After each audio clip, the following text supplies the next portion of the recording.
Hi all, welcome to our channel turning BSc. അപ്പോൾ നമ്മൾ ഇന്ന് പഠിക്കാനായിട്ട് പോകുന്നത് 7ാം ക്ലാസ്സിലെ ഒരു SCRT ചാപ്റ്ററാണ്. ചാപ്റ്ററിൻ്റെ പേരാണ് ഇന്ത്യ പുതുയുഗത്തിലേക്ക്. ഇമ്പോർട്ടൻ്റ് ആയ ഒരു ചാപ്റ്ററാണ് ഇന്ത്യ പുതുയുഗത്തിലേക്ക്. അപ്പോൾ നമുക്ക് സ്റ്റാർട്ട് ചെയ്യാം. ആദ്യം തന്നെ നമുക്ക് ഇൻട്രൊഡക്ഷനായിട്ട് സതീനെ പറ്റിയുള്ള കുറച്ച് കാര്യങ്ങളും അതിൻ്റെ ഒരു ഫിഗറൊക്കെയാണ് നൽകിയിരിക്കുന്നത്. ഓക്കെ, നമുക്ക് നോക്കാം.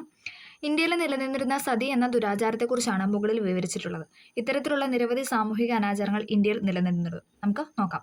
ശൈശവ വിവാഹം, വിധവാ വിവാഹ നിഷേധം, നരബലി, ശിശുഹത്യ, അടിമത്തം, ഇതെല്ലാം എന്താണ് സാമൂഹിക അനാചാരങ്ങളായിട്ട് ഇന്ത്യയിൽ നിലനിന്നിരുന്ന ഓരോ കാര്യങ്ങളായിരുന്നു.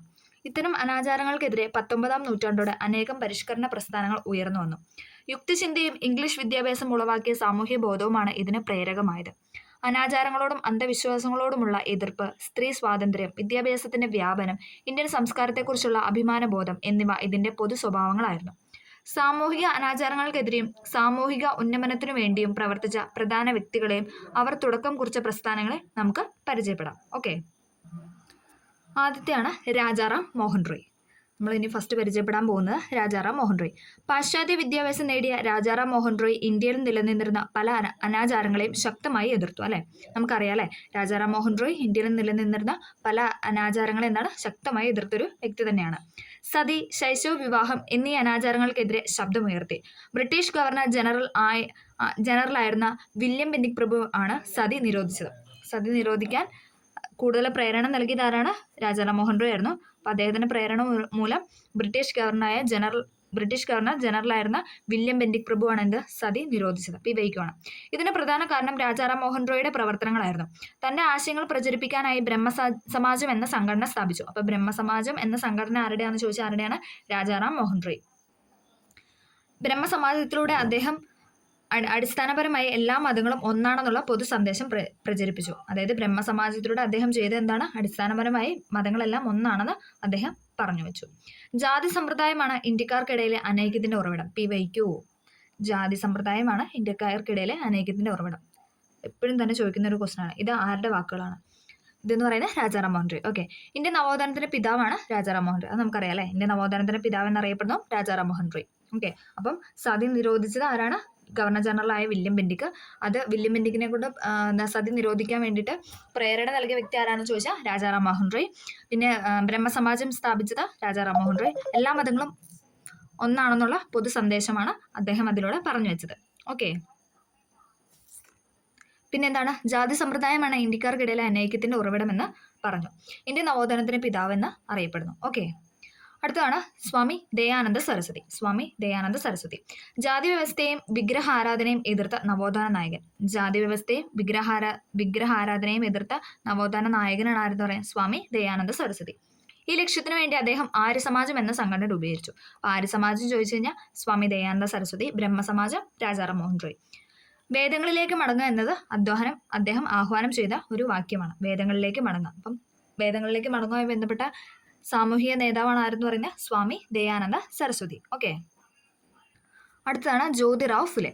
ജ്യോതിറാവ് ഫുലെ വിധവകളുടെ വിവാഹത്തെ പ്രോത്സാഹിപ്പിക്കുകയും ജാതി വ്യവസ്ഥയെ എതിർക്കുകയും ചെയ്തു. വിധവകളുടെ വിവാഹത്തെ പ്രോത്സാഹിപ്പിക്കുകയും അതോടൊപ്പം എന്താണ്? ജാതി വ്യവസ്ഥയെ എതിർക്കുകയും ചെയ്തു. 12 വയസ്സുവരെയുള്ള കുട്ടികൾക്ക് നിർബന്ധിതവും സൗജന്യമായ വിദ്യാഭ്യാസം നൽകണമെന്ന് അദ്ദേഹം വാദിച്ച അദ്ദേഹം അധസ്ഥിത വിഭാഗക്കാരുടെയും സ്ത്രീകളുടെയും വിദ്യാഭ്യാസത്തിന് പ്രാമുഖ്യം നൽകി. 12 വയസ്സുവരെയുള്ള കുട്ടികൾക്ക് നിർബന്ധിതവും സൗജന്യവുമായ വിദ്യാഭ്യാസം നൽകണമെന്ന് വാദിച്ച അദ്ദേഹം അധസ്ഥിത വിഭാഗക്കാരുടെയും സ്ത്രീകളുടെയും വിദ്യാഭ്യാസത്തിന് പ്രാമുഖ്യം നൽകി. ഈ ആശയങ്ങൾ പ്രചരിപ്പിക്കുന്നതിനായി ജ്യോതിറാവ് ഫുലെ ആരംഭിച്ച സംഘടനയാണ് ഏതെന്ന് പറയാം? സത്യശോധക് സമാജം.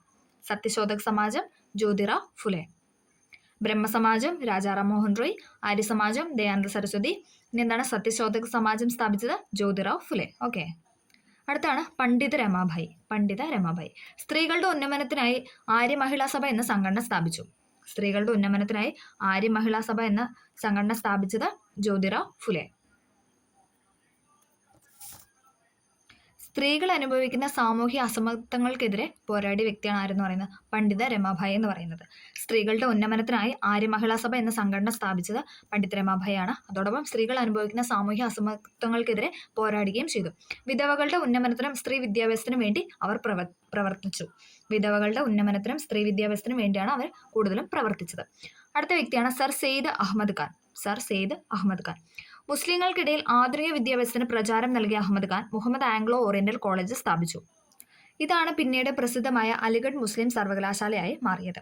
മുസ്ലിങ്ങൾക്കിടയിൽ ആധുനിക വിദ്യാഭ്യാസത്തിന് പ്രചാരം നൽകിയ അഹമ്മദ് ഖാൻ എന്താണ് മുഹമ്മദൻ ആംഗ്ലോ ഓറിയന്റൽ കോളേജ് സ്ഥാപിച്ചു. ഇത് പിന്നീട് പ്രസിദ്ധമായ അലിഗഡ് മുസ്ലിം സർവകലാശാലയായിട്ട് മാറി. ഹിന്ദു മുസ്ലിം ഐക്യത്തെക്കുറിച്ച് അദ്ദേഹം ഇങ്ങനെ പറഞ്ഞു വെച്ചു: ഹിന്ദുക്കളും മുസ്ലിങ്ങളും ഇന്ത്യയുടെ വായു ശ്വസിച്ചും ഗംഗയുടെയും യമുനയുടെയും ജലം പാനം ചെയ്തും ജീവിക്കുന്നു. നാം രണ്ടും ഇന്ത്യയുടെ മണ്ണിൽ ഉൽപ്പാദിക്കപ്പെടുന്നത് ഭക്ഷിക്കുന്നു. ജീവിതത്തിലും മരണത്തിലും നാം ഒന്നിച്ചാണ്. ഇങ്ങനെ പറഞ്ഞ വ്യക്തി ആരാണെന്ന് ചോദിച്ചാൽ സർ സെയ്ദ് അഹമ്മദ് ഖാൻ. ഹിന്ദുക്കളും മുസ്ലിങ്ങളും ഇന്ത്യയുടെ വായു ശ്വസിച്ചും ഗംഗയുടെയും യമുനയുടെയും ജലം പാനം ചെയ്തും ജീവിക്കുന്നു. നാം രണ്ടും ഇന്ത്യയുടെ മണ്ണിൽ ഉൽപ്പാദിക്കപ്പെടുന്നത് ഭക്ഷിക്കുന്നു. ജീവിതത്തിലും മരണത്തിലും നാം ഒന്നിച്ചാണ്. ഇങ്ങനെ പറഞ്ഞ വ്യക്തിയാണ് ആരെന്ന് പറയുന്നത് സർ സെയ്ദ് അഹമ്മദ് ഖാൻ. ഓക്കെ, അടുത്ത വ്യക്തിയാണ് സ്വാമി വിവേകാനന്ദൻ. സ്വാമി വിവേകാനന്ദൻ ജാതീയമായ ഉച്ചനീചത്വങ്ങളെ എതിർക്കുകയും സ്ത്രീ വിദ്യാഭ്യാസത്തെ പ്രോത്സാഹിപ്പിക്കുകയും ചെയ്ത പരിഷ്കർത്താവായിരുന്നു ആരെന്ന് പറയുന്നത് സ്വാമി വിവേകാനന്ദൻ. വിശ്വസാഹോദര്യത്തിന് ഊന്നൽ കൊടുത്ത അദ്ദേഹം ഇങ്ങനെ അഭിപ്രായപ്പെടുകയുണ്ടായി: മഹത്തായ രണ്ട് വ്യവസ്ഥകളായ ഹൈന്ദവതയുടെയും ഇസ്ലാമികതയുടെയും കൂടിച്ചേരലാണ് നമ്മുടെ മാതൃരാജ്യത്തിന്റെ ഏക പ്രതീക്ഷ. പി വയ്ക്കുവാണേ. മഹത്തായ രണ്ട് വ്യവസ്ഥകളായ ഹൈന്ദവതയുടെയും ഇസ്ലാമികതയുടെയും കൂടിച്ചേരലാണ് നമ്മുടെ മാതൃരാജ്യത്തിന്റെ ഏക പ്രതീക്ഷ എന്ന് പറഞ്ഞ വ്യക്തിയാണ് ആരെന്ന് പറയുന്നത് സ്വാമി വിവേകാനന്ദൻ. ശ്രീരാമകൃഷ്ണ പരമഹംസനായിരുന്നു സ്വാമി വിവേകാനന്ദന്റെ ഗുരു. ശ്രീരാമകൃഷ്ണ പരമഹംസനായിരുന്നു സ്വാമി വിവേകാനന്ദന്റെ ഗുരു എന്നറിയപ്പെടുന്നത്. ഗുരുവിന്റെ ആശയങ്ങൾ പ്രചരിപ്പിക്കുന്നതിനായി വിവേകാനന്ദൻ സ്ഥാപിച്ച സംഘടനയാണ് എന്ന് പറയുന്നത് രാമകൃഷ്ണ മിഷൻ. അപ്പൊ രാമകൃഷ്ണ മിഷൻ ആരാണ് സ്ഥാപിച്ചതെന്ന് വെച്ചാൽ ആരാണ്? സ്വാമി വിവേകാനന്ദൻ. ഓക്കെ, ഈ സംഘടനയുടെ ആഭിമുഖ്യത്തിൽ രാജ്യത്തുടനീളം ധാരാളം വിദ്യാലയങ്ങൾ സ്ഥാപിച്ചു. ഇന്ത്യക്കാരിൽ ദേശീയ ബോധവും ആത്മാഭിമാനവും ഉണർത്തുന്നതിൽ വിവേകാനന്ദന്റെ പ്രവർത്തനങ്ങൾ പ്രധാന പങ്കുവച്ചു. നമുക്കൊന്നും കൂടെ പറയാം. ജാതീയമായ ഉച്ചനീചത്വങ്ങളെ എതിർക്കുകയും സ്ത്രീ വിദ്യാഭ്യാസത്തെ പ്രോത്സാഹിപ്പിക്കുകയും ചെയ്ത പരിഷ്കർത്താവായിരുന്നു സ്വാമി വിവേകാനന്ദൻ. വിശ്വസാഹോദര്യത്തിന് ഊന്നൽ കൊടുത്ത അദ്ദേഹം ഇങ്ങനെ പറയുകയുണ്ടായി: മഹത്തായ രണ്ട് വ്യവസ്ഥകളായ ഹൈന്ദവതയുടെയും ഇസ്ലാമികതയുടെയും കൂടിച്ചേരലാണ് നമ്മുടെ മാതൃരാജ്യത്തിന്റെ ഏക പ്രതീക്ഷ. ശ്രീരാമകൃഷ്ണ പരമഹംസനായിരുന്നു സ്വാമി വിവേകാനന്ദന്റെ ഗുരു എന്നറിയപ്പെടുന്നത്. ഗുരുവിന്റെ ആശയങ്ങൾ പ്രചരിപ്പിക്കുന്നതിനായി അദ്ദേഹം സ്ഥാപിച്ച സംഘടനയാണ് ഇതെന്ന് പറയുന്നത് രാമകൃഷ്ണ മിഷൻ. ഓക്കെ, ശ്രീരാമകൃഷ്ണ പരമഹംസനായിരുന്നു ഗുരു. അപ്പൊ അദ്ദേഹത്തിന്റെ പേര് വെച്ച് രാമകൃഷ്ണ മിഷൻ സ്ഥാപിച്ച ആരാന്ന് ചോദിച്ചാൽ സ്വാമി വിവേകാനന്ദൻ. ഈ സംഘടനയുടെ ആഭിമുഖ്യത്തിൽ രാജ്യത്തുടനീളം ധാരാളം വിദ്യാലയങ്ങൾ സ്ഥാപിച്ചു. ഇന്ത്യക്കാരിൽ ദേശീയബോധവും ആത്മാഭിമാനവും ഉണർത്തുന്നതിൽ വിവേകാനന്ദന്റെ പ്രവർത്തനങ്ങൾ പ്രധാന പങ്കുവച്ചു. നമ്മൾ ഓർക്കേണ്ട ഒരു കാര്യമുണ്ട്: ഹിന്ദുക്കളും മുസ്ലിങ്ങളും ഇന്ത്യയുടെ വായു ശ്വസിച്ചും ഗംഗയുടെയും യമുനയുടെയും ജലം പാനം ചെയ്തും ജീവിക്കുന്നു. നാം രണ്ടും ഇന്ത്യയുടെ മണ്ണിൽ ഉൽപ്പാദിക്കപ്പെടുന്ന ഭക്ഷിക്കുന്നു. ഇങ്ങനെ പറഞ്ഞ വ്യക്തി ആരെന്ന് ചോദിച്ചു കഴിഞ്ഞാൽ സർ സെയ്ദ് അഹമ്മദ് ഖാനാണ്. എന്നാൽ മഹത്തായ രണ്ട് വ്യവസ്ഥകളായ ഹൈന്ദവതയുടെയും ഇസ്ലാമികതയുടെയും കൂടിച്ചേരലാണ് നമ്മുടെ മാതൃരാജ്യത്തിന്റെ ഏക പ്രതീക്ഷ. ഇങ്ങനെ പറഞ്ഞ വ്യക്തി ആരെന്ന് ചോദിച്ചാൽ സ്വാമി വിവേകാനന്ദനുമാണ്. അത് മാറിപ്പോവാതെ പഠിക്കുക. ഓക്കെ, അടുത്തൊരു ടോപ്പിക്കാണ് മാറുന്ന ജനത. നമുക്ക് നോക്കാം. ജാതിക്കും മതത്തിനും അതീതമായി മാനവികതയിൽ ഊന്നിക്കൊണ്ടുള്ള വിശ്വസാഹോദര്യത്തിന്റെ കാഴ്ചപ്പാട് ഇന്ത്യക്കാരിൽ വളർത്തിയെടുക്കാൻ സാമൂഹ്യ പരിഷ്കർത്താക്കൾക്ക് കഴിഞ്ഞു. എല്ലാ പരിഷ്കർത്താക്കളും വിദ്യാഭ്യാസത്തിന് പ്രാധാന്യം ഊന്നി പറഞ്ഞു. അവർ പുതിയ വിദ്യാലയങ്ങൾ സ്ഥാപിച്ചു. ഇത് ഇന്ത്യയിൽ വിദ്യാഭ്യാസ പുരോഗതിക്ക് കാരണമായി. പരിഷ്കർത്താക്കൾ ഇന്ത്യയുടെ പൈതൃകത്തെക്കുറിച്ചും ഓർമ്മിപ്പിച്ചു. ഇത് സ്വന്തം രാജ്യത്തെക്കുറിച്ചുള്ള അഭിമാനബോധവും ആത്മവിശ്വാസവും ഇന്ത്യക്കാരിൽ വളർത്തി. ഇങ്ങനെ ഇന്ത്യൻ ജനതയിൽ പുതിയ ഉണർവ് സൃഷ്ടിക്കുന്നതിന് സാമൂഹിക പരിഷ്കർത്താക്കൾക്ക് വലിയ പങ്കാണ് ഉണ്ടായിരുന്നത്. ഓക്കെ, ദേശീയബോധം വളർന്നു. അടുത്ത പോയിന്റാണ് ദേശീയബോധം വളർന്നു. നാം ഇതുവരെ ചർച്ച ചെയ്ത സാമൂഹിക പരിഷ്കരണ പ്രസ്ഥാനങ്ങളുടെയും അവയുടെ നായകന്മാരുടെയും പ്രവർത്തനങ്ങൾ ഇന്ത്യക്കാരിൽ പുതിയ അവബോധം സൃഷ്ടിച്ചു. അക്കാലത്ത് ഇന്ത്യയിൽ രൂപപ്പെട്ട രാഷ്ട്രീയ സാമ്പത്തിക സാഹചര്യങ്ങളെക്കുറിച്ച് നമുക്ക് നോക്കാം. ബ്രിട്ടീഷുകാർ നാട്ടുരാജ്യങ്ങളെ കീഴ്പ്പെടുത്തി ഒറ്റ ഭരണത്തിന് കീഴിലാക്കി രാഷ്ട്രീയമായി ഇന്ത്യയെ ഏകീകരിച്ചു. ബ്രിട്ടീഷുകാർ നാട്ടുരാജ്യങ്ങളെ കീഴ്പ്പെടുത്തി ഒറ്റ ഭരണത്തിന് കീഴിലാക്കി രാഷ്ട്രീയമായി ഇന്ത്യയെ ഏകീകരിച്ചു. ബ്രിട്ടീഷ് ഗവൺമെന്റിന്റെ സാമ്പത്തിക ചൂഷണം ഇന്ത്യക്കാരിൽ പൊതുവെ ബ്രിട്ടീഷ് വിരുദ്ധ മനോഭാവം വളർത്തി. ബ്രിട്ടീഷ് ഗവൺമെന്റ് സാമ്പത്തിക ചൂഷണം എന്താണ്? നമ്മുടെ ഇടയിൽ എന്താണ്? ബ്രിട്ടീഷ് വിരുദ്ധ മനോഭാവമാണ് വളർത്തിയെടുത്തത്. ഇംഗ്ലീഷ് വിദ്യാഭ്യാസത്തിന്റെ വ്യാപനവും ഗതാഗത വാർത്താവിനിമയ സൗകര്യങ്ങളുടെ വളർച്ചയും വിവിധ ജനവിഭാഗങ്ങളെ ഒരുമിപ്പിച്ചു. അല്ലെ, നമ്മൾ പഠിച്ചായിരുന്നു കഴിഞ്ഞ ക്ലാസ്സിൽ അല്ലേ, തീവണ്ടി വന്നതും കാര്യങ്ങളും ഒക്കെ അല്ലെ, ആദ്യത്തെ ട്രെയിൻ സർവീസ് ഒക്കെ നമ്മൾ പറഞ്ഞല്ലേ. ഇംഗ്ലീഷ് വിദ്യാഭ്യാസത്തിന്റെ വ്യാപനവും ഗതാഗത വാർത്താവിനിമയ സൗകര്യങ്ങളുടെ വളർച്ചയും എന്താണ്? വിവിധ ജനവിഭാഗങ്ങളെ ഒരുമിപ്പിച്ചു. ഒന്നാം സ്വാതന്ത്ര്യ സമരത്തെ അടിച്ചമർത്താൻ ബ്രിട്ടീഷുകാർ സ്വീകരിച്ച മാർഗം ഇന്ത്യയിലെ ജനങ്ങളെ ഒന്നിപ്പിക്കുവാനും ഒരു രാജ്യത്തിൽ ഉൾപ്പെട്ടവരാണെന്നുള്ള ബോധം ഉണ്ടാക്കാനും സഹായിച്ചു. ഒന്നാം സ്വാതന്ത്ര്യ സമരത്തെ തുടർന്ന് എന്താണ്? ഇന്ത്യയിലെ ജനങ്ങൾക്ക് എല്ലാവരും കൂടുതൽ ഒന്നിപ്പിച്ചു അല്ലെ, ഇന്ത്യക്കാരെ എല്ലാവരും കൂടെ ഒന്നിപ്പിച്ചു. അതുപോലെ തന്നെ ഒരു രാജ്യത്തിൽ ഉൾപ്പെട്ടവരാണെന്നുള്ള ബോധം ഇവർക്കിടയിൽ ഉണ്ടായി. ഓക്കെ, ഇന്ത്യക്കാരെല്ലാം ഒരൊറ്റ ജനതയാണെന്ന ബോധം ഉളവാക്കാൻ മേൽപ്പറഞ്ഞ ഘടകങ്ങൾ സഹായകമായി. മതപരവും ഭാഷാപരവും പ്രാദേശികവുമായ വൈവിധ്യങ്ങൾക്കപ്പുറം എല്ലാ ഇന്ത്യക്കാരും ഒന്നാണെന്ന ഈ ബോധമാണ് ഇന്ത്യൻ ദേശീയത എന്ന് പറയുന്നത്. ഇനി നമുക്ക് ജവഹർലാൽ നെഹ്റുവിനെ കുറച്ച് കാര്യങ്ങൾ നോക്കാം. ഇന്ത്യയിലെ പർവ്വതങ്ങളും നദികളും വനങ്ങളും നമുക്ക് ഭക്ഷണം തരുന്ന വിശാലങ്ങളായ വയലുകളും എല്ലാം നമുക്ക് പ്രിയപ്പെട്ടവ തന്നെ. പക്ഷേ എല്ലാറ്റിലും ഏറെയായി ഗണിക്കേണ്ടത് ഇന്ത്യയിലെ ജനതയാണ്, അവരെയും എന്നെയും പോലുള്ള ആളുകൾ. അവരാകട്ടെ ഈ പരന്ന നാട്ടിൽ മുഴുക്കെ വ്യാപിച്ചു കിടക്കുകയും ചെയ്യുന്നു. സാരമായി നോക്കിയാൽ ഈ കോടിക്കണക്കിലുള്ള ജനമാണ് ഭാരതമാതാവ്. അവരുടെ ജയം എന്ന് വെച്ചാൽ ഈ ജനത്തിന്റെ ജയം എന്നാണ് അർത്ഥം. നിങ്ങൾ ഈ ഭാരതമാതാവിന്റെ അംശങ്ങളാണ്. ഒരു വിധത്തിൽ നിങ്ങൾ തന്നെയാണ് ഭാരതമാതാവ് എന്ന് ഞാൻ അവരോട് പറയും. ഈ ആശയം പതുക്കെ അവരുടെ തലച്ചോറിൽ കിനിഞ്ഞ് ചെന്നെത്തുമ്പോൾ ഒരു വമ്പിച്ച കണ്ടുപിടുത്തം സാധിച്ചാൽ എന്ന പോലെ അവരുടെ കണ്ണുകൾ പ്രകാശിക്കും. ഇന്ത്യ കണ്ടെത്തൽ എന്ന കൃതിയിലെ നെഹ്റുവിന്റെ വാക്കുകളാണത്. ഓക്കെ. ദേശീയതയുടെ വളർച്ചയെ സഹായിച്ച സാഹിത്യകാരന്മാരാണ് ബങ്കിം ചന്ദ്ര ചാറ്റർജി, ടാഗോർ, മുഹമ്മദ് ഇക്ബാൽ, ലക്ഷ്മിനാഥ് ബെസ്ബറുവ, അൽത്താഫ് ഹുസൈൻ. ഇവരൊക്കെ എന്താണ് ദേശീയതയുടെ വളർച്ചയെ സഹായിച്ച സാഹിത്യകാരന്മാരാണ്. ബങ്കിം ചന്ദ്ര ചാറ്റർജി, ടാഗോർ, മുഹമ്മദ് ഇക്ബാൽ, ലക്ഷ്മിനാഥ് ബെസ്ബറുവ, അൽത്താഫ് ഹുസൈൻ. അടുത്ത പോയിന്റാണ് സംഘടനകളുടെ രൂപീകരണം. ഓക്കെ, നമ്മൾ പഠിക്കാൻ പോകുന്നതാണ് സംഘടനകളുടെ രൂപീകരണം. ഇന്ത്യക്കാർക്കിടയിൽ ഉണ്ടായ ഉണർവിന്റെ ഫലമായി ഇന്ത്യയിലെ പല ഭാഗങ്ങളിലും പ്രദേശ സംഘടനകൾ രൂപം കൊണ്ടു. മദ്രാസ് നേറ്റീവ് അസോസിയേഷൻ, പൂനെ സാർവജനിക് സഭ, ഇന്ത്യൻ അസോസിയേഷൻ തുടങ്ങിയവ അവയിൽ ചിലതാണ്. എന്നാൽ ഇവയെല്ലാം പ്രാദേശിക ആവശ്യങ്ങൾക്ക് ആയിരുന്നു മുൻഗണന നൽകിയിരുന്നത്. ദേശീയ തലത്തിൽ ഒരു സംഘടന രൂപീകരിക്കേണ്ട ആവശ്യകത അക്കാലത്ത് ബലപ്പെട്ടിരുന്നു. അങ്ങനെ വന്നതാണ് INC എന്ന് പറയുന്നത്, ഇന്റർനാഷണൽ കോൺഗ്രസ്. ഓക്കെ, നമുക്കത് ജസ്റ്റ് ഒന്ന് നോക്കാം.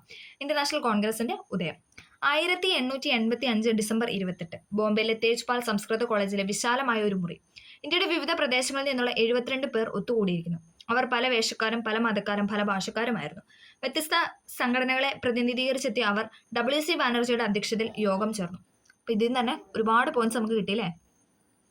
INC എന്നാണ് രൂപീകരിച്ചതെന്ന് ചോദിച്ചാൽ 1885 ഡിസംബർ 28. അവർ എവിടെയാണ് സമ്മേളിച്ചതെന്ന് വെച്ചാൽ എവിടെയാണ്? ബോംബെയിലെ തേജ്പാൽ സംസ്കൃത കോളേജിലെ വിശാലമായ ഒരു മുറിയിൽ. ഇന്ത്യയുടെ വിവിധ പ്രദേശങ്ങളിൽ നിന്ന് എത്ര പേരാണ് അവിടെ പങ്കെടുത്തതെന്ന്? 72 പേര്. ഓക്കെ, 1885 ഡിസംബർ 28 INC രൂപീകരിച്ചത്. ബോംബെയിലെ തേജ്പാൽ സംസ്കൃത കോളേജിൽ വെച്ചിട്ടായിരുന്നു അവരുടെ ഇതെല്ലാം നടന്നത്. പിന്നെന്താണ്, 72 പേരാണ് അവിടെ പങ്കെടുത്തത്. 72 വ്യക്തികൾ പങ്കെടുത്തു. അവർ പല വേഷക്കാരും പല മതക്കാരും പല ഭാഷക്കാരുമായിരുന്നു. വ്യത്യസ്ത സംഘടനകളെ പ്രതിനിധീകരിച്ചായിരുന്നു ഇവർ ഓരോരുത്തരും എത്തിയത്. അടുത്ത പോയിന്റാണ് WC ബാനർജിയാണോ അധ്യക്ഷത. അപ്പം INCയുടെ ആദ്യത്തെ അധ്യക്ഷൻ ആരായിരുന്നു ചോദിച്ചാൽ WC ബാനർജി. ഓക്കെ, 1885 ഡിസംബർ 28 ബോംബെയിലെ തേജ്പാൽ സംസ്കൃത കോളേജിൽ വെച്ചിട്ടായിരുന്നു INCയുടെ രൂപീകരണം എന്ന് പറയുന്നത്. 72 പേര് അവിടെ പങ്കെടുത്തു. അതിന്റെ ആദ്യത്തെ അധ്യക്ഷൻ, അതായത് INCയുടെ ആദ്യത്തെ അധ്യക്ഷൻ എന്ന് പറയുന്നത് WC Banerjee. Okay. AO Hume എന്ന മുൻ ബ്രിട്ടീഷ് ഉദ്യോഗസ്ഥനാണ് ഇത്തരം ഒരു യോഗം വിളിച്ചുകൂട്ടാൻ മുൻകൈ എടുത്തത്. അപ്പം ഹ്യൂം ആണെന്ത് AO ഹ്യൂം എന്ന മുൻ ബ്രിട്ടീഷ് ഉദ്യോഗസ്ഥനാണ് എന്താണ് ഇത്തരം ഒരു യോഗം വിളിച്ചു കൂട്ടാനായിട്ട് കൂടുതലായിട്ട് മുൻകൈ എടുത്തത്. ഈ യോഗത്തിൽ വെച്ച് INC രൂപീകരിക്കപ്പെട്ടു. അപ്പം INCയുടെ രൂപീകരണമാണ് പറഞ്ഞു വെച്ചത്. ഞാൻ ഒന്നും കൂടെ ഡേറ്റ് പറയാം, കാരണം ഇമ്പോർട്ടൻ്റ് ആയ ഡേറ്റ് ആണ്, PYQ ആണ്. 1885 ഡിസംബർ 28 ബോംബെയിലെ തേജ്പാൽ സംസ്കൃത കോളേജിൽ വെച്ചിട്ടാണ് രൂപീകരണം നടന്നത്. 72 പേരായിരുന്നു പങ്കെടുത്തത്. ആദ്യത്തെ അധ്യക്ഷൻ എന്ന് പറയുന്നത് WC Banerjee. Okay, AO Hume എന്ന മുൻ ബ്രിട്ടീഷ് ഉദ്യോഗസ്ഥനാണ് ഈ യോഗത്തിന് നേതൃത്വം നൽകിയത്, അല്ലെങ്കിൽ അദ്ദേഹമായിരുന്നു ഇത് വിളിച്ചു കൂട്ടാനായിട്ട് കൂടുതൽ മുൻകൈ എടുത്തത്. ആദ്യ യോഗത്തിലെ പ്രസംഗത്തിൽ നിന്ന് 2 വരിയാണ് നമുക്ക്. ഇന്ത്യയിലെ ഭരണ സംവിധാനം കുറെ കൂടി പരിഷ്കൃതമാകണമെന്നും നമ്മയും ഭരണത്തിൽ പങ്കാളികളാക്കണമെന്നും നാം ആഗ്രഹിക്കുന്നു. ഇങ്ങനെ അഭിപ്രായപ്പെട്ട വ്യക്തിയാണ് WC ബാനർജി. ഓക്കെ, ഇന്ത്യയിലെ ഭരണ സംവിധാനം കുറെ കൂടി പരിഷ്കൃതമാകണമെന്നും നമ്മയും ഭരണത്തിൽ പങ്കാളികളാക്കണമെന്നും അഭിപ്രായപ്പെട്ട വ്യക്തിയാണ് ആരെന്ന് പറയുന്നത്? WC ബാനർജി. ഓക്കെ, INC കോൺഗ്രസിന്റെ ആദ്യ സമ്മേളനത്തിൽ പങ്കെടുത്തവരുടെ ഒരു പിക്ചറാണ് ഇവിടെ കൊടുത്തിട്ടുള്ളത്. ഓക്കെ, INC ഇന്റർനാഷണൽ കോൺഗ്രസിന്റെ പ്രധാന ലക്ഷ്യങ്ങൾ അഥവാ INCയുടെ പ്രധാന ലക്ഷ്യങ്ങൾ. ഓക്കെ, ഇന്ത്യയുടെ വിവിധ ഭാഗങ്ങളിൽ നിന്നുള്ള രാഷ്ട്രീയ പ്രവർത്തകർക്കിടയിൽ സൗഹൃദബോധം വളർത്തുക. ഇന്ത്യയുടെ വിവിധ ഭാഗങ്ങളിൽ നിന്നുള്ള രാഷ്ട്രീയ പ്രവർത്തകർക്കിടയിൽ സൗഹൃദബോധം വളർത്തുക. ജാതിമത പ്രാദേശിക ചിന്തകൾക്ക് അതീതമായി ദേശീയബോധം വളർത്തുക. ഇന്ത്യക്കാരുടെ പ്രശ്നങ്ങൾ അധികാരികളുടെ ശ്രദ്ധയിൽപ്പെടുത്തുക. ഇതൊക്കെയായിരുന്നു എന്തെന്ന് പറയുന്നത്? കോൺഗ്രസിന്റെ പ്രധാന ലക്ഷ്യങ്ങൾ എന്ന് പറയുന്നത്. ഇന്ത്യയുടെ വിവിധ ഭാഗങ്ങളിൽ നിന്നുള്ള രാഷ്ട്രീയ പ്രവർത്തകർക്കിടയിൽ സൗഹൃദബോധം വളർത്തുക. ജാതിമത പ്രാദേശിക ചിന്തകൾക്ക് അതീതമായി ദേശീയബോധം വളർത്തുക. ഇന്ത്യക്കാരുടെ പ്രശ്നങ്ങൾ അധികാരികളുടെ ശ്രദ്ധയിൽപ്പെടുത്തുക. ഇന്റർനാഷണൽ കോൺഗ്രസിന്റെ രൂപീകരണത്തോടെ ബ്രിട്ടീഷ് വിരുദ്ധ സമരത്തിന് സംഘടിത സ്വഭാവം കൈവന്നു. INCയുടെ രൂപീകരണത്തോടെ എന്താണ്? ബ്രിട്ടീഷ് വിരുദ്ധ സമരത്തിനൊക്കെ ഒരു സംഘടിത സ്വഭാവം, അല്ലെ, എല്ലാവരും കൂടെ ഒന്നിച്ച് നിൽക്കാനുള്ള ഒരു സ്വഭാവം കൈവന്നു. ബ്രിട്ടീഷ് ആധിപത്യത്തിനെതിരെ നടന്ന സംഘടിത പ്രക്ഷോഭങ്ങളെ ദേശീയ പ്രസ്ഥാനം എന്ന് നമുക്ക് വിളിക്കാം. സമരരീതിയുടെ അടിസ്ഥാനത്തിൽ ദേശീയ പ്രസ്ഥാനത്തെ 3 ഘട്ടങ്ങളായി വിഭജിക്കാം. മിതവാദ ദേശീയതയുടെ കാലഘട്ടം, തീവ്ര ദേശീയതയുടെ കാലഘട്ടം, ഗാന്ധിയൻ കാലഘട്ടം. ഇമ്പോർട്ടൻ്റ് ആണ്. മിതവാദ ദേശീയതയുടെ കാലഘട്ടം, തീവ്ര ദേശീയതയുടെ കാലഘട്ടം, ഗാന്ധിയൻ കാലഘട്ടം. ഓക്കെ, 1885 മുതൽ 1905 വരെയുള്ള കാലഘട്ടമാണ് ഇതെന്ന് പറയുന്നത് മിതവാദ ദേശീയതയുടെ കാലഘട്ടം എന്ന് പറയുന്നത്. 1885 എന്താണ് INC വന്നല്ലേ. അപ്പോൾ INC തൊട്ട് 1905 വരെ 1905 വരെ എന്താണ് മിതവാദ ദേശീയതയുടെ കാലഘട്ടമായിരുന്നു. ഓക്കെ. ഇംഗ്ലീഷ് വിദ്യാഭ്യാസം ലഭിച്ചവരായിരുന്നു ആദ്യകാല നേതാക്കൾ. അവരിൽ പ്രമുഖരായിരുന്നു ആരെന്ന് പറയുന്നത് ദാദാഭായ് നവറോജി. മിതവാദ ദേശീയതയുടെ നേതാവായിരുന്നു ആരെന്ന് പറയുന്നത് ദാദാഭായ് നവറോജി. അതോടൊപ്പം ഗോപാലകൃഷ്ണ ഗോഖലെ, ബദറുദ്ദീൻ ദിയാബ്ജി, ഫിറോസ് ഷാ മേത്ത തുടങ്ങിയവരും എന്താണ് മിതവാദ ദേശീയതയുടെ നേതാക്കന്മാരായിരുന്നു. ദാദാഭായ് നവറോജി, ഗോപാലകൃഷ്ണ ഗോഖലെ, ബദറുദ്ദീൻ ദിയാബ്ജി, ഫിറോസ് ഷാ മേത്ത. ഇത് PYQ ആയിട്ട് ചോദിച്ചിട്ടുണ്ട്. കാരണം ചേരുമ്പടി അതായത് 3 പേരെ ഓഡ് വൺ കണ്ടുപിടിക്കാനായിട്ട് ചോദിച്ചിട്ടുണ്ട് കേട്ടോ. മിതവാദിയിലെ ആൾക്കാരും തീവ്രദേശീയതയിലെ ആൾക്കാരെയും കൂടെ കൂട്ടിയിട്ടിട്ട് എന്താ പറയുക ഓഡ് വൺ ചോദിക്കാറുണ്ട്. അപ്പോൾ അതുകൊണ്ട് അത് പഠിക്കണം. ദാദാഭായ് നവറോജി, ഗോപാലകൃഷ്ണ ഗോഖലെ, ബദറുദ്ദീൻ ദിയാബ്ജി, ഫിറോസ് ഷാ മേത്ത എന്നിവർ എന്താണ് മിതവാദി ദേശീയതയുടെ നേതാക്കളായിരുന്നു. പരാതികളിലൂടെയും പ്രമേയങ്ങളിലൂടെയും പ്രതിഷേധങ്ങളിലൂടെയും പൊതു ആവശ്യങ്ങൾ ബ്രിട്ടീഷ് സർക്കാരിന്റെ ശ്രദ്ധയിൽപ്പെടുത്തുന്നതാണ് അവർ ശ്രമിച്ചത്. പരാതികളിലൂടെയും പ്രമേയങ്ങളിലൂടെയും പ്രതിഷേധങ്ങളിലൂടെയും ഒക്കെ പൊതു ആവശ്യങ്ങൾ എന്താണ് ബ്രിട്ടീഷ് സർക്കാരിന്റെ ശ്രദ്ധയിൽപ്പെടുത്താനാണ് മിതവാദ ദേശീയ നേതാക്കൾ കൂടുതലായിട്ടും ശ്രമിച്ചത്. പക്ഷേ ഈ ആവശ്യങ്ങൾ ബ്രിട്ടീഷ് അധികാരികൾ വേണ്ട വിധത്തിൽ പരിഗണിച്ചില്ല. അവരെന്താണ് ഇതൊന്നും പരിഗണിച്ചില്ല അല്ലേ. ഓക്കെ. ബ്രിട്ടീഷ് ഭരണത്തിന് കീഴിൽ ഇന്ത്യ ദരിദ്രമായത് എങ്ങനെയെന്ന് അവർ പഠിക്കുകയുണ്ടായി. ഇവർ നടത്തിയ പഠനങ്ങളാണ് ഇന്ത്യൻ ദേശീയ പ്രസ്ഥാനത്തിന് ആശയപരമായ അടിത്തറ നൽകിയത്. ഇവിടെ എല്ലാവരുടെയും പിക്ചറൊക്കെ നൽകിയിട്ടുണ്ട്. ഗോപാലകൃഷ്ണ ഗോഖലെ, ബദറുദ്ദീൻ ദിയാബ്ജി, ഫിറോസ് ഷാ മേത്ത, ദാദാഭായ് നവറോജി. ഓക്കെ. ഇനി നമ്മൾ കഴിഞ്ഞ ക്ലാസ്സിൽ പഠിച്ചൊരു കാര്യമായിരുന്നു ചോർച്ചാ സിദ്ധാന്തം അല്ലേ. നമ്മൾ എക്കണോമിക്സിൻ്റെ ക്ലാസ്സിൽ പറഞ്ഞായിരുന്നു ചോർച്ചാ സിദ്ധാന്തത്തെക്കുറിച്ച്. നമുക്ക് ജസ്റ്റ് ഒന്ന് നോക്കാം. ദാദാഭായ് നവറോജിയുടെ പ്രധാന സംഭാവനയാണ് ഇതെന്ന് പറയുന്നത് ചോർച്ചാ സിദ്ധാന്തം എന്ന് പറയുന്നത്. ഓക്കെ. ദാദാഭായ് നവറോജിയുടെ പ്രധാന സംഭാവനയാണ് ചോർച്ചാ സിദ്ധാന്തം. നമ്മൾ പഠിച്ചായിരുന്നല്ലേ. ദാദാഭായ് നവറോജിയുടെ പ്രധാന സംഭാവനയാണ് ഇതെന്ന് പറഞ്ഞാൽ ചോർച്ചാ സിദ്ധാന്തം. ഇന്ത്യയുടെ സമ്പത്ത് ഇംഗ്ലണ്ടിലേക്ക് പലതരത്തിൽ ചോർത്തിക്കൊണ്ടു പോയിരുന്നു. ശമ്പളമായും സമ്മാനമായും നികുതിയുമായിരുന്നു ഈ സാമ്പത്തിക ചോർച്ച. ഇന്ത്യയുടെ ദാരിദ്ര്യത്തിനുള്ള കാരണം ഈ ചോർച്ചയാണെന്നാണ് അദ്ദേഹം പറഞ്ഞു വെച്ചത്. അതാണ് ചോർച്ചാ സിദ്ധാന്തം. ഓക്കെ. അപ്പം ചോർച്ചാ സിദ്ധാന്തം ആവിഷ്കരിച്ച വ്യക്തിയാണ് ആരെന്ന് പറഞ്ഞാൽ ദാദാഭായ് നവറോജി. ഇന്ത്യയുടെ സമ്പത്ത് ഇംഗ്ലണ്ടിലേക്ക് പലതരത്തിൽ ചോർത്തിക്കൊണ്ടു പോയിരുന്നു എന്നതാണ് ഇതിന്റെ ഒരു ഉള്ളടക്കം എന്ന് പറയുന്നത്. ഓക്കെ. അടുത്ത നമ്മൾ പറയാൻ പോകുന്നത് ബംഗാൾ വിഭജനമാണ്. ഓക്കെ. ബംഗാൾ വിഭജനം നമ്മൾ പറഞ്ഞല്ലേ 1885 മുതൽ 905 വരെ ആയിരുന്നു ഇതെന്ന് പറഞ്ഞാൽ മിതവാദ കാലഘട്ടം എന്ന് പറയുന്നത്. അപ്പോൾ 905 ഇതെന്ന് പറയുന്നത് ബംഗാൾ വിഭജനം എന്ന് പറയുന്നത്. ഓക്കെ. നമുക്ക് നോക്കാം. ബംഗാൾ കേന്ദ്രമാക്കിയാണ് ഇംഗ്ലീഷുകാർ ഇന്ത്യയിൽ ഭരണം നടത്തിയത്. കഴിഞ്ഞ ക്ലാസ്സിൽ നമ്മൾ പഠിച്ചല്ലേ ബംഗാൾ ആയിരുന്നു അവരുടെ മുഖ്യ കേന്ദ്രം എന്ന് പറയുന്നത്. വിവിധ ജനവിഭാഗങ്ങളിൽപ്പെട്ട ഇവിടുത്തെ ജനങ്ങൾ സഹോദരന്മാരെ പോലെയാണ് കഴിഞ്ഞിരുന്നത്. ബ്രിട്ടീഷ് ഗവൺമെന്റിന്റെ നയങ്ങളെ എതിർക്കുന്ന ധാരാളം പ്രവർത്തനങ്ങൾ അവർ നടത്തിയിരുന്നു. ഒന്നിച്ചു നിൽക്കുന്ന ബംഗാൾ ഒരു ശക്തിയാണ്. PYQ. കാരണം എന്താണെന്ന് വെച്ചാൽ എപ്പോഴും ചോദിക്കുന്ന ഒരു ഇതാണ്, ഒരു കോട്ടാണിത്. ഓക്കെ. ഒന്നിച്ചു നിൽക്കുന്ന ബംഗാൾ ഒരു ശക്തിയാണ്. ബംഗാളിനെ വിഭജിച്ചാൽ ശക്തി കുറയും. ഇങ്ങനെ പറഞ്ഞത് ആരാണ്? ഇങ്ങനെ പറഞ്ഞു വെച്ച വ്യക്തിയാണ് ആരെന്ന് പറഞ്ഞാൽ റിസ്ലെ എന്ന് പറയുന്നത്. ഒന്നുകൂടെ നോക്കാം. ഒന്നിച്ചു നിൽക്കുന്ന ബംഗാൾ ഒരു ശക്തിയാണ്. ബംഗാളിനെ വിഭജിച്ചാൽ ശക്തി കുറയും. നമ്മുടെ ഭരണത്തെ എതിർക്കുന്നവരുടെ കരുത്ത് ചോർന്നു പോകും. 1904 ബ്രിട്ടീഷ് ഇന്ത്യയിലെ ആഭ്യന്തര സെക്രട്ടറി എന്ന റിസ്ലെ ബംഗാളിൽ നിലനിന്നിരുന്ന ജനതയുടെ ഐക്യത്തെക്കുറിച്ച് ഇപ്രകാരമാണ് പറഞ്ഞു വെച്ചത്. ഓക്കെ. ഒന്നിച്ചു നിൽക്കുന്ന ബംഗാൾ ഒരു ശക്തിയാണ്. ബംഗാളിനെ വിഭജിച്ചാൽ ശക്തി കുറയും. നമ്മുടെ ഭരണത്തെ എതിർക്കുന്നവരുടെ കരുത്ത് ചോർന്നു പോകും. ഇങ്ങനെ അഭിപ്രായപ്പെട്ട വ്യക്തിയാണ് ആരെന്ന് പറയുന്നത് റിസ്ലെ. ഓക്കെ. ബ്രിട്ടീഷ് ഭരണത്തിനെതിരായി ഉയർന്നു വരുന്ന ശക്തിയാണെന്ന് ബംഗാളിലെ അധികാരികൾ കണ്ടത്. ബ്രിട്ടീഷ് ഭരണത്തിനെതിരായി ഉയർന്നു വരുന്ന ശക്തിയായാണ് ബംഗാളിനെ അധികാരികൾ കണ്ടത്. ഈ സാഹചര്യത്തിൽ വൈസ്രോയി ആയ കഴ്സൺ പ്രഭു 1905 ബംഗാളിനെ 2ആയിട്ട് വിഭജിച്ചു. മെയിൻ പോയിന്റ് ആണ് PYQ ആണ്. ബംഗാളിനെ 2ആയിട്ട് വിഭജിച്ച ആരാന്ന് ചോദിച്ചു കഴിഞ്ഞാൽ കഴ്സൺ പ്രഭു. വർഷം 1905. ഇമ്പോർട്ടൻ്റ് ആണ്. 1905 ബംഗാളിനെ 2ആയിട്ട് വിഭജിച്ചത് കഴ്സൺ പ്രഭു. ഒന്നും കൂടെ പറയാം. ഒന്നിച്ചു നിൽക്കുന്ന ബംഗാൾ ഒരു ശക്തിയാണ്. ബംഗാളിനെ വിഭജിച്ചാൽ ശക്തി കുറയും. നമ്മുടെ ഭരണത്തെ എതിർക്കുന്നവരുടെ കരുത്ത് ചോർന്നു പോകും. ഇപ്രകാരം അഭിപ്രായപ്പെട്ട വ്യക്തിയാണ് ആരെന്ന് പറയുന്നത് റിസ്ലെ എന്ന് പറയുന്നത്. ബ്രിട്ടീഷ് ഭരണത്തിനെതിരായി ഉയർന്നു വന്നിരുന്ന ശക്തിയായാണ് ബംഗാളിനെ അധികാരികൾ കണ്ടത്. ഈ സാഹചര്യത്തിലാണ് വൈസ്രോയി ആയ കഴ്സൺ പ്രഭു 1905 ബംഗാളിനെ 2ആയിട്ട് വിഭജിച്ചത്. ഓക്കെ. ദേശീയ പത്രങ്ങളും കവികളും സാമൂഹ്യ പ്രവർത്തകരും ബംഗാൾ വിഭജനത്തെ എതിർത്തു. നമുക്കറിയാലേ ആ സമയത്ത് എല്ലാവരും എന്താണ് ബംഗാൾ വിഭജനത്തെ എതിർത്തു. ദേശീയ പത്രങ്ങളും കവികളും സാമൂഹ്യ പ്രവർത്തകരും ബംഗാൾ വിഭജനത്തെ എതിർത്തു. മഹാകവി ടാഗോർ ബംഗാൾ വിഭജനത്തിനെതിരെ ദേശീയ നിലപാട് ഇങ്ങനെയാണ് വ്യക്തമാക്കിയത്. പശ്ചിമ ബംഗാളും പൂർവ്വ ബംഗാളും ഒരു ഹൃദയത്തിന്റെ 2 അറകളാണ്. ഇതും PYQ ആണ്. ഈ വാക്കുകൾ ആരുടെയാണെന്ന് ചോദിച്ചിട്ടുണ്ട്. ഓക്കെ. പശ്ചിമ ബംഗാളും പൂർവ്വ ബംഗാളും ഒരു ഹൃദയത്തിന്റെ 2 അറകളാണ്. ഗംഗയും ബ്രഹ്മപുത്രയും ആശ്ലേഷിക്കുന്നതും ഫലഭൂഷ്ടമാക്കുന്നതുമായ 2 അറകളാണിത്. ഈ അറകളിൽ നിന്ന് ഉത്ഭവിക്കുന്ന ചുടുരക്തമാണ് ബംഗാളികളുടെ സിരകളിലൂടെ ഒഴുകുന്നത്. ഇപ്രകാരം അഭിപ്രായപ്പെട്ടത് അല്ലെങ്കിൽ ഇപ്രകാരം പറഞ്ഞു വെച്ച വ്യക്തി ആരെന്ന് ചോദിച്ചാൽ രവീന്ദ്രനാഥ ടാഗോർ.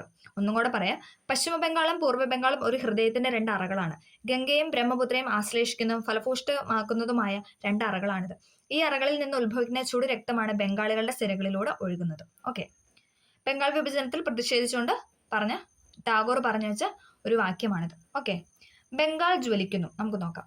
വിഭജനത്തിനെതിരായ സമരം ബംഗാളിനെ ഇളക്കിമറിച്ചു. ഏതെല്ലാം രീതിയാണെന്ന് നമുക്കൊന്ന് നോക്കാം.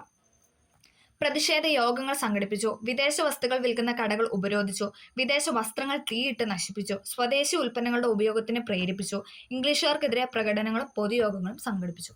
ഒന്നും കൂടെ പറയാം. അവരെന്താണ് ചെയ്തതെന്ന് വെച്ചാൽ പ്രതിഷേധ യോഗങ്ങൾ സംഘടിപ്പിച്ചു അല്ലെ. ബംഗാളിനെ വിഭജിച്ചതിനെ തുടർന്ന് എന്താണ് ഇന്ത്യയിലെ പ്രതിഷേധ യോഗങ്ങളൊക്കെ സംഘടിപ്പിച്ചു. വിദേശ വസ്തുക്കൾ വിൽക്കുന്ന കടകൾ എന്താണ് ഉപരോധിച്ചു അല്ലെ. വിദേശ വസ്തുക്കൾ, അതായത് പുറത്തുനിന്ന് കൊണ്ടുവന്ന അന്യദേശക്കാരുടെ വസ്തുക്കളൊക്കെ എന്താണ്, വസ്തുക്കൾ വിൽക്കുന്ന കടകളൊക്കെ നമ്മൾ ഉപരോധിച്ചു. വിദേശ വസ്ത്രങ്ങൾ തീയിട്ട് നശിപ്പിച്ചു അല്ലേ. വിദേശ വസ്ത്രങ്ങൾ എന്താണ് തീയിട്ട് നശിപ്പിച്ചു.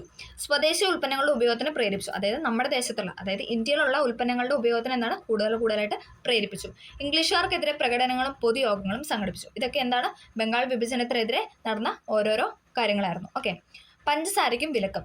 സ്വദേശി ഉൽപ്പന്നങ്ങൾ ഉപയോഗിക്കുക, വിദേശ ഉൽപ്പന്നങ്ങൾ ബഹിഷ്കരിക്കുക എന്നത് ബംഗാൾ വിഭജന വിരുദ്ധ സമരത്തിന്റെ പ്രധാന മുദ്രാവാക്യമായിരുന്നു.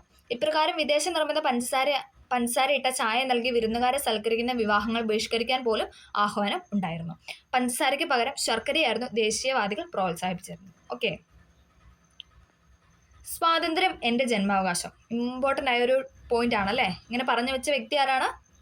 ബാലഗംഗാധര തിലക് അല്ലേ. നമുക്കറിയാം അല്ലേ, സ്വാതന്ത്ര്യം എന്റെ ജന്മാവകാശം എന്ന് പറഞ്ഞു വെച്ച വ്യക്തിയാണ് ബാലഗംഗാധര തിലക്. PYക്കുവാണേ.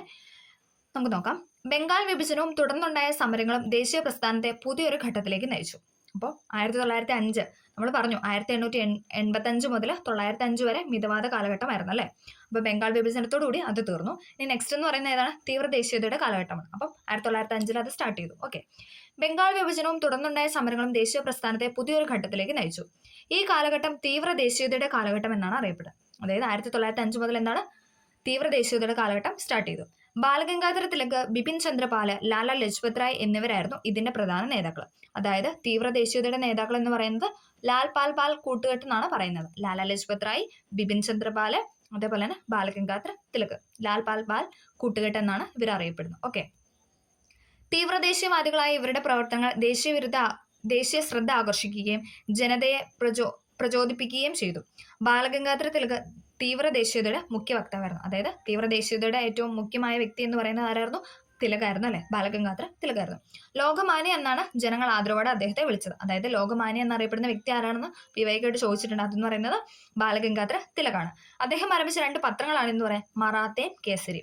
അത് പഠിക്കാനൊരു പോയിന്റ് ഉണ്ട്. എന്താ പറയുക, മറാത്ത കേസരി രണ്ട് ലാംഗ്വേജ് ആണ് അല്ലേ. മറാത്ത എന്ന് പറയുന്നത് ഏതാണ്? ഇംഗ്ലീഷ് ലാംഗ്വേജും കേസരി എന്ന് പറയുന്നത് മറാത്ത ലാംഗ്വേജും. അപ്പോൾ നമുക്കത് അങ്ങോട്ടും ഇട്ടൊന്ന് പഠിക്കാം. മറാത്ത എന്ന് പറയുന്ന പത്രം ഏതെന്ന് ചോദിച്ചു കഴിഞ്ഞാൽ ഇംഗ്ലീഷ് ലാംഗ്വേജിലായിരുന്നു. പക്ഷെ കേസരി ഇപ്പോൾ ഇപ്പുറത്ത് എന്താ മറാത്ത കേസരി എന്നുള്ള നമ്മൾ വിളിച്ചത്. അപ്പം കേസരി എന്ന് പറയുന്നത് മറാത്ത എന്ന് പറഞ്ഞൊരു ലാംഗ്വേജ് അല്ലേ. അപ്പം നമ്മൾ അത് വെച്ചിട്ടൊന്ന് കണക്ട് ചെയ്യുക.